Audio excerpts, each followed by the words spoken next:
ओम शांति। चिरकाल से, द्वापर युग से हम आत्माएं अपने सच्चे पिता को, सुखदाता को, अपने प्राणों के प्राणेश्वर को, बिगड़ी को बनाने वाले को, पिता परमात्मा को बुलाते आए। उसकी भक्ति की, अनेकों साधन अपनाए, यज्ञ तप दान पुण्य तीर्थ आदि की, अनेकों स्थानों के चक्कर लगाए, कभी किसी पर्वत पे कभी किसी पर्वत पे, आखिर थक गए और यही कहा, प्रभु नयनहीन को राह दिखाओ, पग पग ठोकर खाऊं। भगवान, हे पिता परमात्मा, हे दीन बंधु, हे कृपालु, हे दयालु, हमारी पुकार सुनो। और कहा, छोड़ भी दे आकाश सिंहासन, अब धरती पर आ जा रे। नाना प्रकार से हमने व्रत रखे, भूखे रहे, नियम अपनाए, लेकिन कोई सफलता नहीं मिली। आखिर परमपिता परमात्मा कलयुग के अंत के भी अंत में हमारी पुकार सुन करके, जब हम बिल्कुल ही दुखी अशांत कौड़ी तुल्य बन जाते हैं, अजामेल पापी बन जाते हैं, विकारों की गंदगी में लथपथ हो जाते हैं, तब परमपिता परमात्मा, हमारे सच्चे पिता जो हमारे दिल के दिलवर हैं, वो आते हैं और अपना बताते हैं कि मैं तुम्हारी सदगति करने के लिए हर कल्प 5000 वर्ष के बाद मैं आता हूँ। मेरा समय आने का निश्चित है, क्योंकि उससे पहले मैं नहीं आ सकता, क्योंकि वो काल चलना ही है, काल मुझे, समय मुझे रोक लेता है। तो अभी आपका समय नहीं है। तो सतयुग बीता, त्रेता आया, त्रेता बीता, द्वापर आया, द्वापर बीता, कलयुग आया। हमने द्वापर युग से बहुत मेहनत की, चारों तरफ लगाए फेरे, फिर भी हरदम दूर रहे। आखिर परमात्मा आते हैं, कहा आखिर वो दिन आया आज, जिस दिन का हम रास्ता तकते थे। तो पिता परमात्मा युग युग के लिए हमारा भाग्य बनाने के लिए और हमारे जन्म जन्म के पापों से हमको मुक्त करने के लिए इस सृष्टि पर आए हैं, आ चुके हैं। जिसका भक्ति में भी गायन है कि बूढ़ा ब्राह्मण बन के आए हो, कंचन महल कियो। और बाबा नानक ने भी कहा कि मानस से देवता किए, करत न लागे वार। लेकिन कब परमात्मा मनुष्य देवता बनाने कब आते हैं? क्योंकि हम तो स्वयं ही देवताओं की पूजा करते रहे हैं, जो हम कौड़ी तुल्य कहते रहे। उनको पाँव की हमने बिल्कुल अपने को पाँव में गिरा हुआ समझा और कहा, मुझे अपनी शरण में ले लो राम। तो परमात्मा बाप आकर के हमारी दुर्दशा देख करके हमें याद दिलाते हैं, बच्चे मैं तुम्हारा बाप हूँ, मैं तुम्हारे दुखों को सहन नहीं कर सकता, तो मैं आया हूँ तुम्हारी बिगड़ी को बनाने के लिए। अब वर्तमान समय जागो, अधर्म, भ्रष्टाचार, पापाचार, दुराचार चरम सीमा पर है। सारी सृष्टि काम क्रोध लोभ मोह अहंकार की आग में जल रही है। अधर्म पापाचार भ्रष्टाचार बढ़ चुका है और सृष्टि के विनाश के लिए अभी एटॉमिक बम भी बन चुके हैं।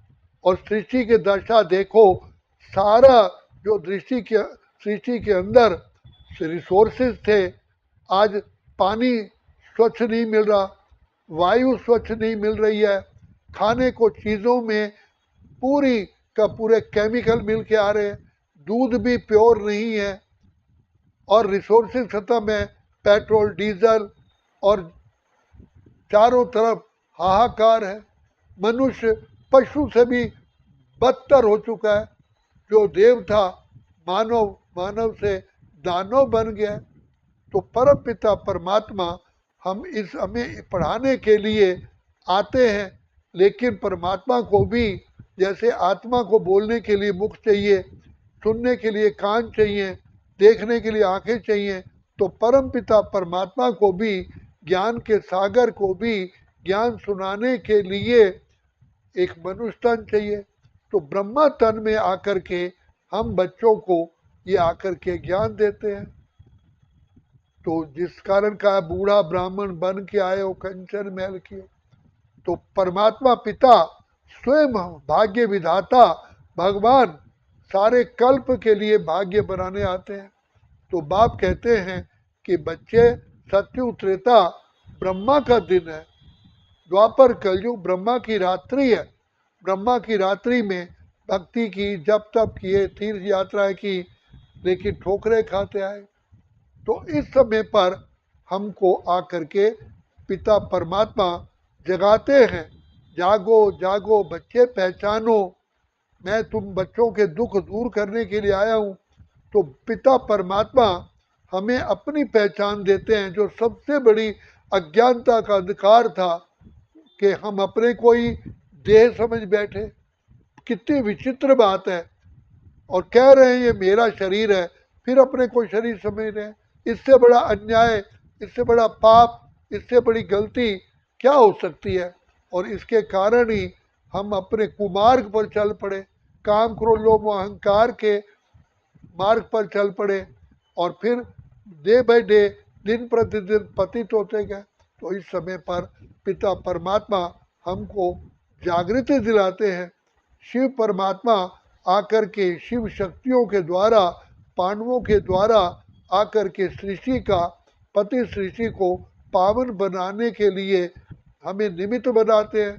तो हमको जगाते हैं, हम जाग करके अनेकों आत्माओं को पिता परमात्मा का संदेश देते हैं, जागो जागो समय पहचानो, भारत में भगवान आए हैं। लेकिन कई आत्माएं जागती नहीं है। और आप लोगों ने देखा होगा, जो रावण को जब जलाते हैं, तो रावण को जलाने से पहले कुंभकर्ण को जलाते हैं। तो कुंभकर्ण कौन था?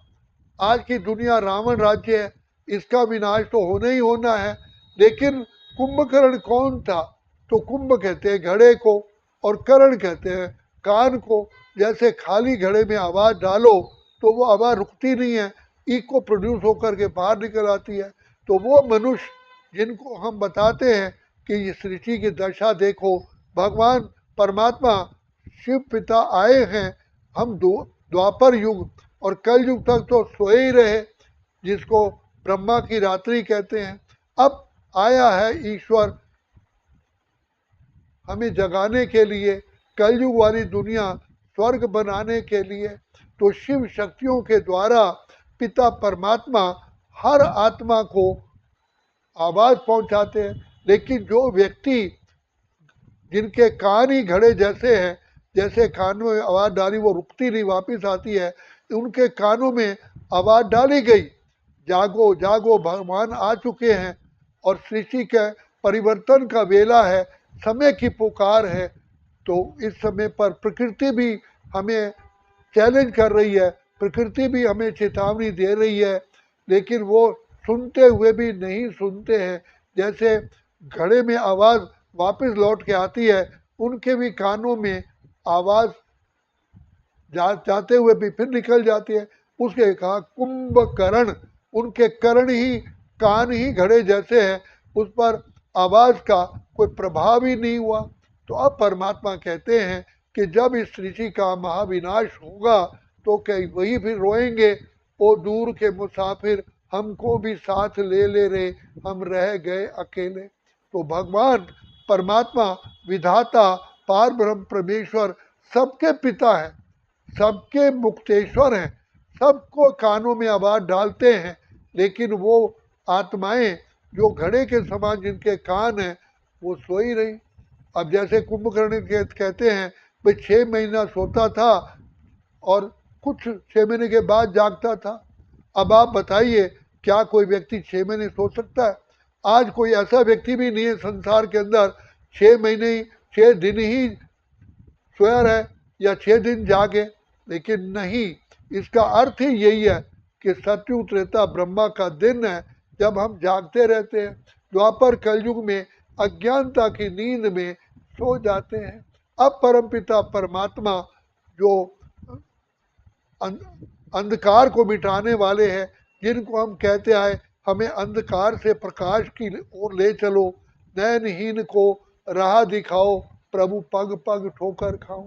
तो रावण जो 5 विकारों का प्रतीक है, 5 विकार नर में, 5 विकार नारी में, ये 10 ही विकार है, जिस कारण आज नर नारी जो गृहस्थ आश्रम के मुख्य मेंबर थे, नर नारी से ही तो संसार चलता है, उनके अंदर ही 5 विकार आ गए।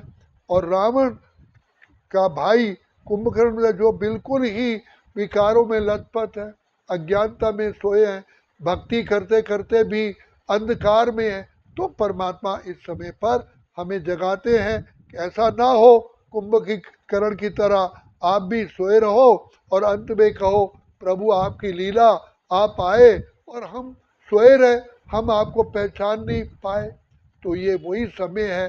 तो इसलिए पिता परमात्मा कहते हैं कलयुग है जा रहा, सतयुग है आ रहा, ये संगम सुहाना, आने वाला सुखों का जमाना।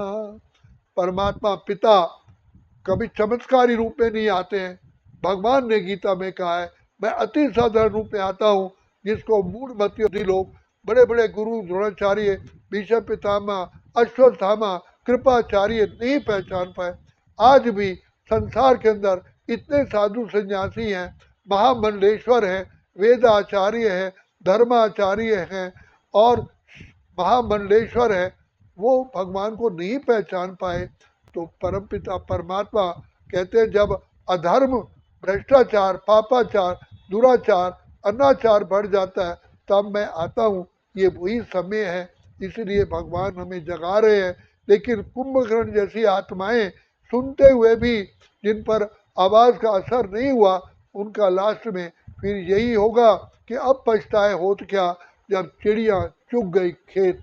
इसलिए हम अपने आप को भी चेतावनी देते हैं, कहीं मैं भी कुंभकर्ण की तरह सोया सो ना जाऊं। और अपने अनेक भाई बहनों से भी यही हम आग्रह करते हैं, प्रार्थना करते हैं कि भाइयों बहनों अपने सच्चे सच्चे पिता को पहचानो, अपने आप को जानो, समय को पहचानो, परिस्थिति को पहचानो, संसार की हालत देखो क्या हो रहा है।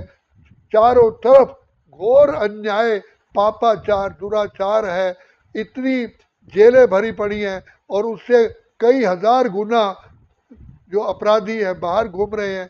टोटली ही अन्याय, भ्रष्टाचार है, नारी की लाज लुट रही है। इसलिए अब हमें सोना नहीं है, जागने का समय है। जागो री बहनों जागो, भगवान जगाने आए, अज्ञानता का अंधकार स्वयं परमात्मा मिटाने आए। अच्छा, ओम शांति, ओम शांति, ओम शांति।